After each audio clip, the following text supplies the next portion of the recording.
नमस्कार, मैं हूं आपके साथ सोनिया। बुलेटिन की शुरुआत करेंगे।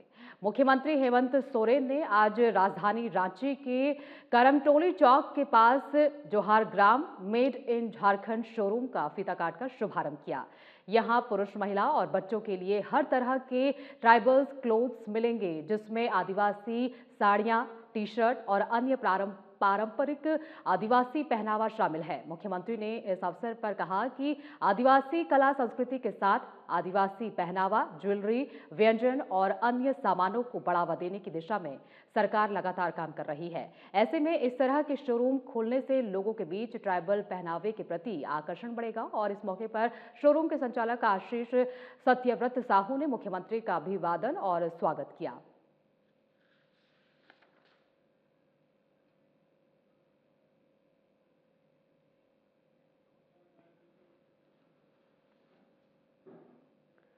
आरजेडी प्रदेश कार्यालय रांची में राज्य स्तरीय कार्यकारिणी की बैठक आयोजित की गई, जिसमें पार्टी के वरिष्ठ नेता, मंत्री, विधायक, प्रदेश पदाधिकारी और सभी जिलों के अध्यक्ष मौजूद रहे। बैठक के बाद नेताओं ने बताया कि 5 अप्रैल को पार्टी के शीर्ष नेता तेजस्वी यादव के झारखंड आगमन को लेकर तैयारियों पर चर्चा हुई और सभी जिला अध्यक्षों से पूछा गया कि उनके क्षेत्र से कितने कार्यकर्ता स्वागत में शामिल होंगे। इसके साथ ही अप्रैल में होने वाले SIR कार्यक्रम को लेकर जिला अध्यक्षों को निर्देश दिए गए। BLA और BLA-2 की सूची जिला निर्वाचन पदाधिकारी और BLO के पास जमा कर दे, ताकि आगे की ट्रेनिंग प्रक्रिया पूरी हो सके। पार्टी नेताओं ने कहा कि संगठन को और मजबूत बनाने और समाज में जागरूकता फैलाने के उद्देश्य से ये बैठक बुलाई गई थी।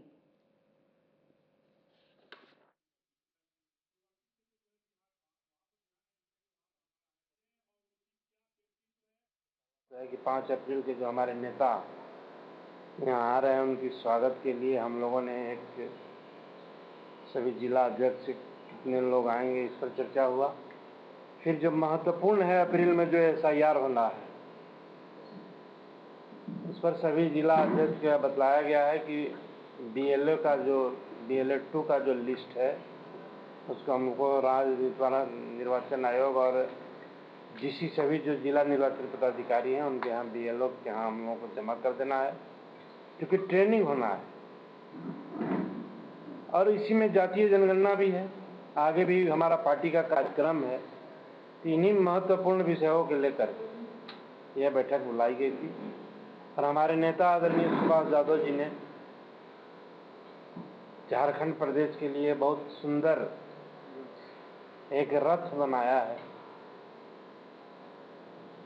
उसमें हमारे जितने भी महापुरुष हैं, जयप्रकाश जी, लोहिया जी, कर्पूरी ठाकुर जी, बिरसा जी, जितने भी हमारे हैं महापुरुष, अंबेडकर साहब, सब लोगों का एक डॉक्यूमेंट्री पिक्चर बनेगा, जो हमारे उसको हम लोग हर चौक चौराहे में, क्योंकि भारतीय जनता पार्टी आज इतिहास को मिटा रही है। राष्ट्रीय जनता दल का राज्य कार्यकारिणी का बैठक हुआ।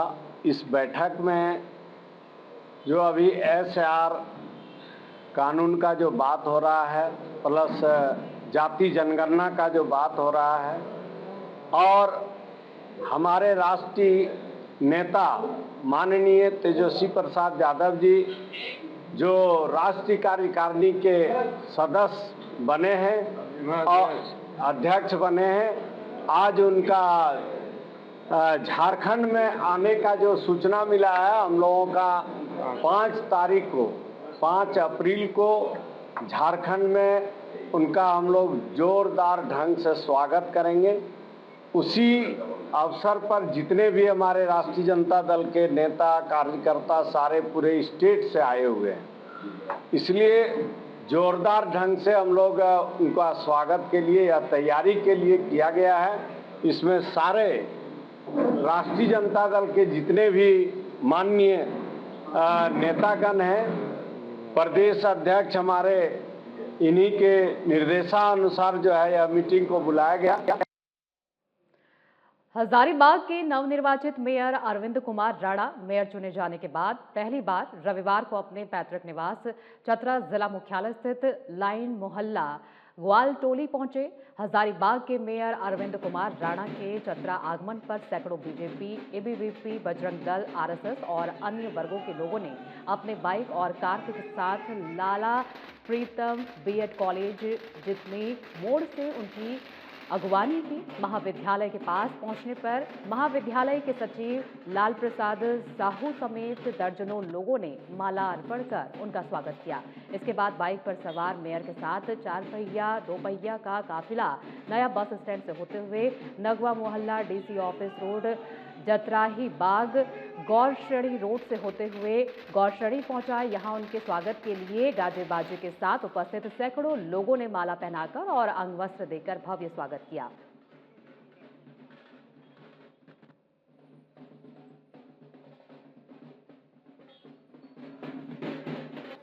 ये मेरी मातृभूमि है और हजारीबाग मेरी कर्मभूमि है।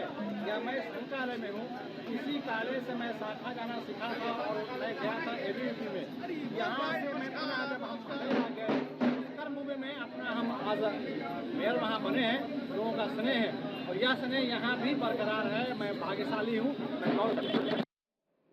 राष्ट्रीय लोक अदालत का आयोजन बोकारो के न्याय सदन में किया गया, जिसमें बैंक समेत अन्य विभागों से संबंधित मामलों का निष्पादन किया गया। इस लोक अदालत में लोगों ने शिरकत कर अपने पुराने मामले को सेटल करने का काम किया। राष्ट्रीय लोक अदालत में कैनरा बैंक की तरफ से 52 मामलों को लाया गया था, जिसमें 27 मामलों का निष्पादन किया गया। इस दौरान लगभग 53 लाख रुपए का सेटलमेंट किया गया।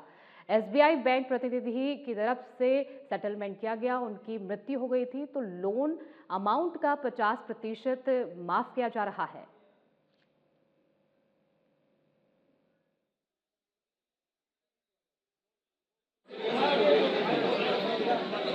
आज के लोक अदालत में हम लोग यहाँ पे व्यवस्था रखते हैं कि कोर्ट का जो मामला है, सुलह योग्य मामला और अन्य जो मामले हैं बैंक का या और चालान केस या अन्य तरह का जो भी मामला है जो सुलह हो सकता है या जल्दी से निपटारा हो सकता है, उनका हम लोग त्वरित निष्पादन के लिए यहाँ पे कार्रवाई करते हैं। न्याय सदन में आए हुए हैं नेशनल लोक अदालत के लिए। कैनरा बैंक में आज हमने 52 केस टेकअप किए, जिसमें से 27 केस का ओटीएस करने की कोशिश की गई और सेटलमेंट अमाउंट हमारा रहा 52,82,369 रुपए। जिनका देहांत हो चुका है, पर्सनल लोन या पेंशन लोन है, तो हम लोग 50% माफ कर सकते हैं जो भी उनका आउटस्टैंडिंग है। तो आधा पैसा उनका माफ हो जाएगा, आधा जमा करना है, आधा में हम लोग फिर उनका लोन बंद कर देंगे। पूंजी में माफ करेंगे या फिर टोटल अमाउंट? नहीं, हम लोग ब्याज प्लस इंटरेस्ट जो होता है उसमें सिर्फ जो उनका प्रिंसिपल बचा हुआ है, प्रिंसिपल को हम लोग 50% माफ करेंगे, ब्याज पूरी माफ करेंगे। जमशेदपुर स्थित डिमना ट्रांसपोर्ट नगर मैदान से निकलने वाले हिंदू नववर्ष यात्रा के पूर्व हिंदू उत्सव समिति द्वारा ध्वज पूजन किया गया, जहां बड़ी संख्या में लोग शामिल हुए। बता दें कि हिंदू उत्सव समिति और हिंदू जन जागरण मंच द्वारा 18 मार्च को निकालने वाले नववर्ष यात्रा के निमित्त यात्रा स्थल डिमना ट्रांसपोर्ट नगर मैदान में भव्य रूप से ध्वज पूजन किया गया। वहीं जमशेदपुर शहर के प्रत्येक क्षेत्र के ऊर्जावान युवा और प्रबुद्ध जनों ने भारी संख्या में उपस्थित होकर आगामी हिंदू नववर्ष यात्रा को ऐतिहासिक रूप देने का संकल्प लिया।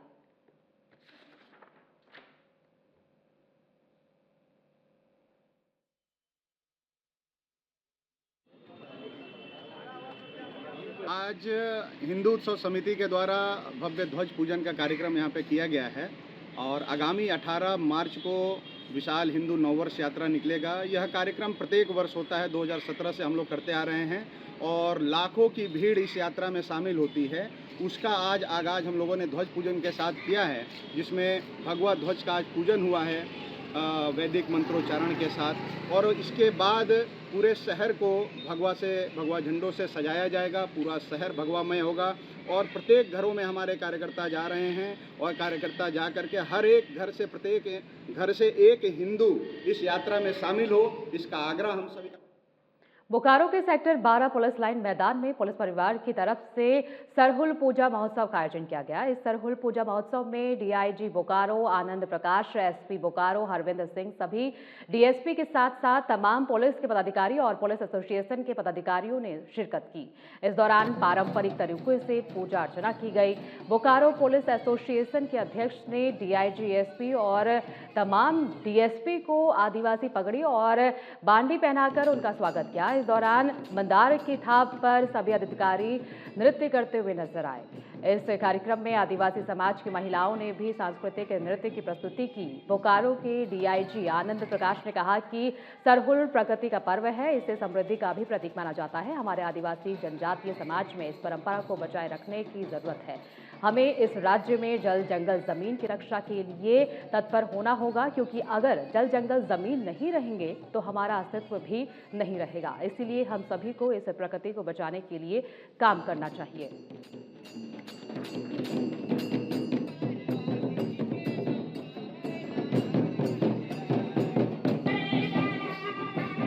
खास करके आदिवासी बंधु हैं, जनजातीय बंधु हैं, उनका सबसे महत्वपूर्ण त्योहार यही होता है।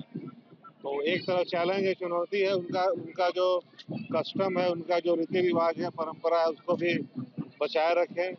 इन्वायरमेंट यानी पर्यावरण को भी बचाए रखें, जंगल कटाई नहीं करें, ताकि जल जंगल और जमीन हमारा सुरक्षित रहेगा, तभी हम सरवाइव कर पाएंगे, हमारा अस्तित्व रहेगा।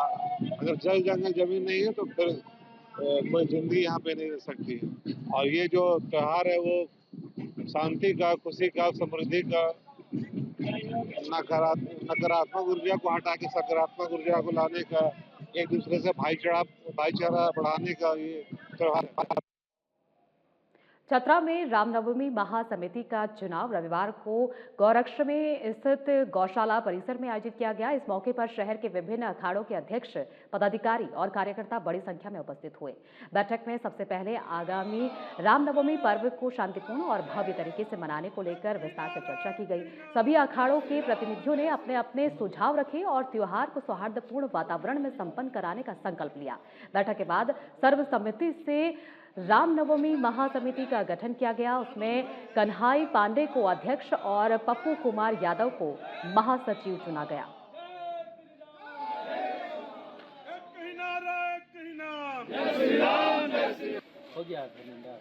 सबसे पहले आज महासमिति का चुनाव हुआ है और सर्वसम्मति से बड़े भाई कन्हैया जी को हम लोग चुने हैं अध्यक्ष के लिए, और पूरी आशा उम्मीद के साथ इनके साथ हम लोग खड़ा रहेंगे और क्लब के हर एक सदस्य के साथ तालमेल मिलाकर इस बार चतरा को भगवामय कर देना।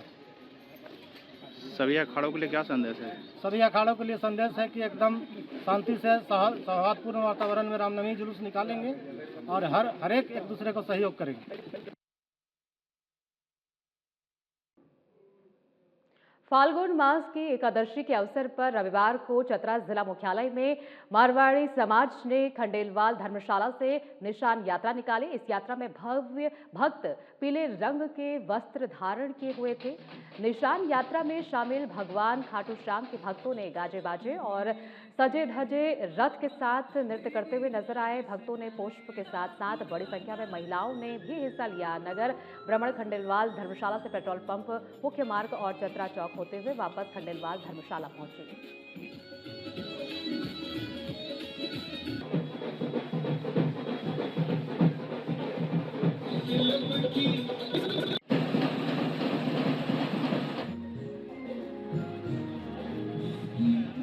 आज चतरा मारवाड़ी समाज की तरफ से हर वर्ष की भांति इस वर्ष भी श्याम बाबा के आशीर्वाद से हमने भव्य निशान यात्रा एवं संध्या भजन कीर्तन का आयोजन किया है। इस कार्यक्रम में चतरा मारवाड़ी समाज की सभी महिलाएं, बच्चे एवं पुरुषों ने भाग लिया और संध्या या भजन कीर्तन के साथ समापन होगा। इस भजन कीर्तन में बाहर से 2 मुख्य भजन गाने वाले आते हैं। जमशेदपुर वुमेन्स क्लब की तरफ से भव्य अंतर्राष्ट्रीय महिला दिवस मनाया गया, जिसमें पूर्व मंत्री बन्ना गुप्ता समेत कई मुख्य लोग कार्यक्रम में शामिल हुए। अंतर्राष्ट्रीय महिला दिवस के उपलक्ष्य में जमशेदपुर वुमेन्स क्लब द्वारा सम्मान समारोह कार्यक्रम का आयोजन किया गया, जहां बच्चियों के द्वारा नृत्य प्रस्तुत किया, जो कार्यक्रम में आकर्षण का केंद्र रहा।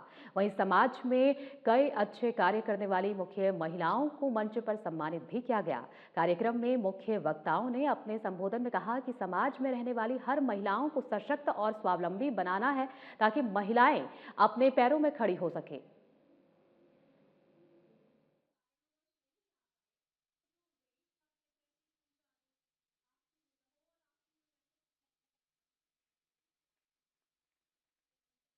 महिला दिवस के उपलक्ष्य पर इस कार्यक्रम का आयोजन किया है। जैसे कि आपने देखा, केरुआ डोंगरी गांव से कुछ महिलाएं आई हैं। ये गांव हम अडॉप्ट करने जा रहे हैं, जहां पर स्किल डेवलपमेंट के कुछ प्रोग्राम्स कंडक्ट किए जाएंगे। इसी के साथ अक्षर इंटरनेशनल स्कूल भी हमसे कोलैबोरेट आज कर चुका है, और जैसा कि आपने देखा, अब से वो हमारे एजुकेशन एम्बेसडर होंगे फॉर द ईयर 2026-27, जहां हम रिमोट विलेजेस में जाकर टीचर्स को ट्रेनिंग देंगे, बच्चों को कंप्यूटर्स की ट्रेनिंग देंगे और शिक्षा से रिलेटेड, एकेडमिक से रिलेटेड काम करेंगे।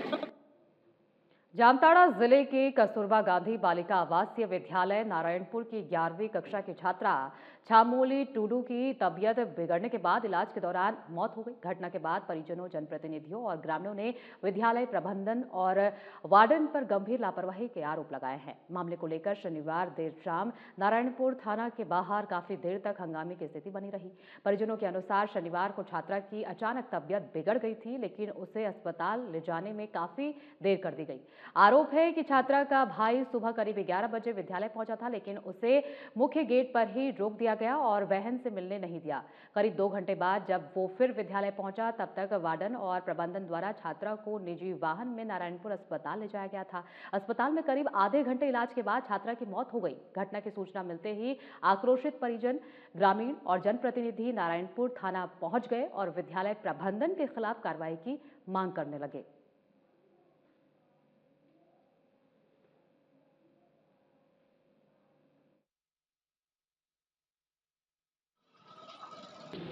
अचानक तबीयत बिगड़ गया उनका और हॉस्पिटल लाने के क्रम में उनकी मृत्यु हो गई। हमारी क्षेत्र की बच्ची थी वो, और काफ़ी होनहार बच्ची थी। जानकारी मिला, सूचना मिली तो मैं भागे आया। सारे लोग हैं यहाँ हमारे साथ। तो अभी तो पहली बात मैं जांच करा रहा था। एक टीम गठित किया है, इसमें हमारे जिला प्रशासन के लोग भी रहेंगे और गांव के लोग भी रहेंगे, परिवार के लोग भी रहेंगे। कुछ शंका है तो वो भी क्लियर हो जाना चाहिए। बॉडी को अभी हम पोस्टमार्टम के लिए भेज रहे हैं। पोस्टमार्टम के बाद क्लियर हो जाएगा कि सच्चाई क्या है। दूसरी बात है कि हमारी बेटी चली गई, हमारी बेटी मर गई, तो परिवार काफ़ी गरीब है। तो आखिर उस परिवार को देखिएगा कौन? एक भाई है उसका और 3 बेटी बच गई है, बूढ़ा माँ बाप है। तो जब मैंने कहा कि इरफान अंसारी है तो आप चिंता मत करो, अभी अपने विभाग में हमने उनके भाई को एक नौकरी हम देने का हमने वादा किया है। केंद्र सरकार के द्वारा लागू किए गए जीएसटी में हो रहे बदलाव और इसको लेकर गठित ट्रिब्यूनल से संबंधित जानकारी देने के उद्देश्य से आज बोकारो के सेक्टर 5 स्थित सीएमए भवन ने सेमिनार का आयोजन किया। इस सेमिनार में कोलकाता समेत अन्य जगह से आए चार्टर्ड अकाउंटेंट के द्वारा जीएसटी रिफॉर्म से संबंधित जानकारी प्रोफेशनल के बीच दी गई। इस मौके पर जीएसटी में वर्तमान डेवलपमेंट, विवादित पहलुओं और प्रोफेशनल्स के समक्ष व्यवहारिक मुद्दों और इस पर आ रही चुनौतियों को लेकर बात की गई। ये भारत सरकार के द्वारा एक बेहतर टैक्स सिस्टम है, जिसमें पहले तो कुछ परेशानियां जानकारी के भाव में हो रही हैं, लेकिन अब वो काफ़ी सरल हो चुकी है। जीएसटी के आने से बहुत से कॉस्ट अकाउंट की पढ़ाई करने वाले युवाओं को नौकरी भी मिलेगी और वो खुद से प्रैक्टिस भी कर सकते हैं।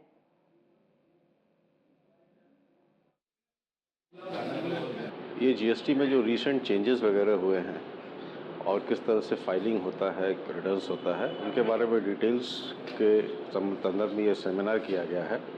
और यहाँ पे इसमें जितने भी बच्चे इस इंस्टीट्यूशन में पढ़ रहे हैं उनके लिए बहुत ही ज्ञानवर्धक सेमिनार रहेगा और प्रोफेशनली उनके डेवलपमेंट में काफ़ी कंट्रीब्यूट करेगा।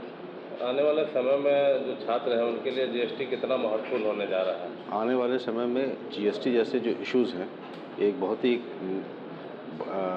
ही कॉम्प्रिहेंसिव टैक्स सिस्टम है और इसमें बहुत सारे इश्यूज रहेंगे और जैसे जैसे हमारे बिजनेस बढ़ेंगे, कम्प्लेक्सिटीज़ बढ़ेंगी, तो जीएसटी एक ऐसा क्षेत्र है जिसमें ख़ास तौर से कॉस्ट अकाउंटेंसी और चार्टर्ड अकाउंटेंसी के जो स्टूडेंट्स हैं उनको एम्प्लॉयमेंट और प्रैक्टिस करने के लिए बहुत स्कोप है और बहुत फ़ायदा होगा उनको। Regarding the GST litigation, recent updates और केस लॉज जजमेंट्स वगैरह के ऊपर में, सो बेसिकली ऑब्जेक्टिव है कि जीएसटी लॉ के बारे में जो अभी ट्राइब्यूनल वगैरह सेटअप हो रहा है तो सारे प्रोफेशनल्स इक्विप हो जाएं अपडेटेड लॉज के साथ में।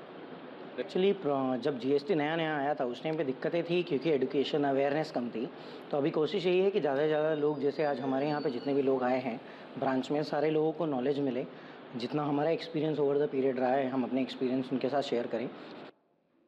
ईरान अमेरिका युद्ध का असर भारत पर देखने को मिल रहा है। भारत में एलपीजी सिलेंडर की कमी से लोगों की मुश्किलें बढ़ गई हैं। हालांकि केंद्र और राज्य सरकार की तरफ से लोगों की परेशानी को देखते हुए हर संभव प्रयास किया जा रहा है।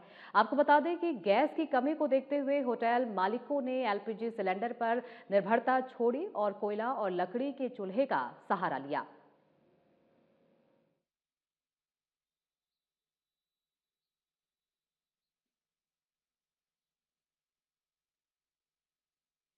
गैस नहीं मिल रहा है, पब्लिक का सेवा के लिए कह रहे हैं कि खाने के लिए कोई दिक्कत नहीं हो, परेशान नहीं पड़े। प्रशासन का सहयोग मिल रहा है? हाँ। कौन फोन किया था? हाँ? कौन फोन किए थे आपको? प्रशासन के फोन किए थे, एसडीओ को फोन किए थे उधर। क्या बोले? कि होटल बंद नहीं होना चाहिए, आदमी खाने के लिए दिक्कत नहीं हो, कोई चीज़ का दिक्कत है तो हम लोगों को बोलिएगा।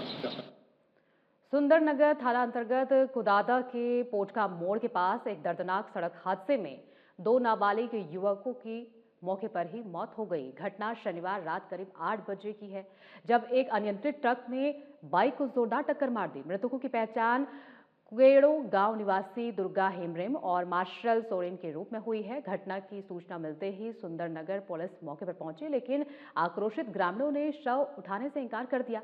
ग्रामीणों की मांग है कि गाड़ी मालिक को मौके पर बुलाया जाए और पीड़ित परिवारों को उचित मुआवजा दिया जाए। इसके अलावा ग्रामीणों ने सड़क पर तेज रफ्तार वाहनों पर अंकुश लगाने के लिए स्पीड ब्रेकर बनाने की भी मांग की है।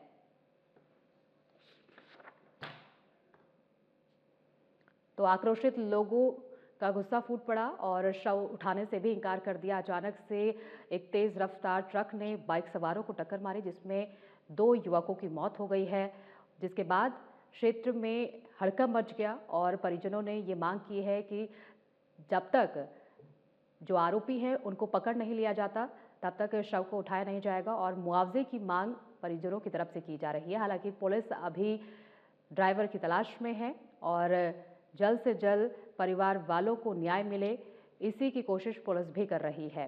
तो आक्रोशित ग्रामीणों ने सड़क जाम किया है। ये तस्वीरें आपको दिखा रहे हैं जमशेदपुर में, जहां एक भीषण सड़क हादसे के बाद इस तरह की स्थिति देखने को मिली है, जहां पर लोग इकट्ठा हो गए और जो 2 युवक थे उनके शवों को उठाने से भी इनकार कर दिया।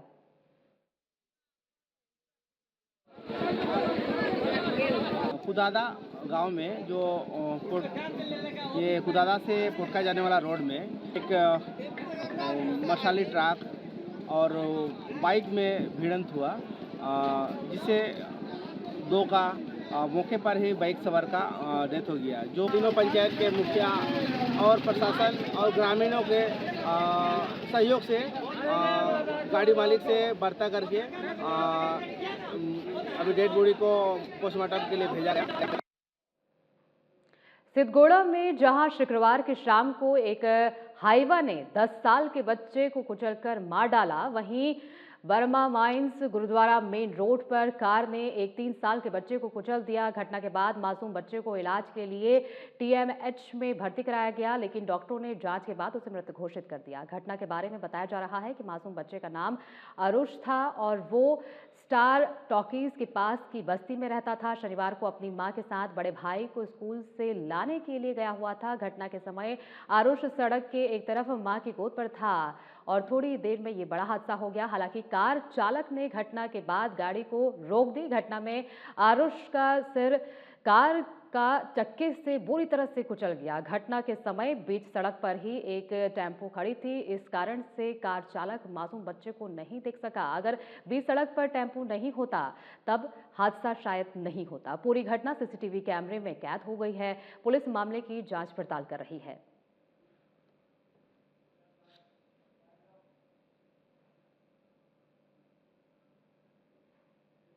बुलेटिन में फिलहाल के लिए इतना ही। आगे की तमाम खबरों के लिए बने रहिए हमारे साथ।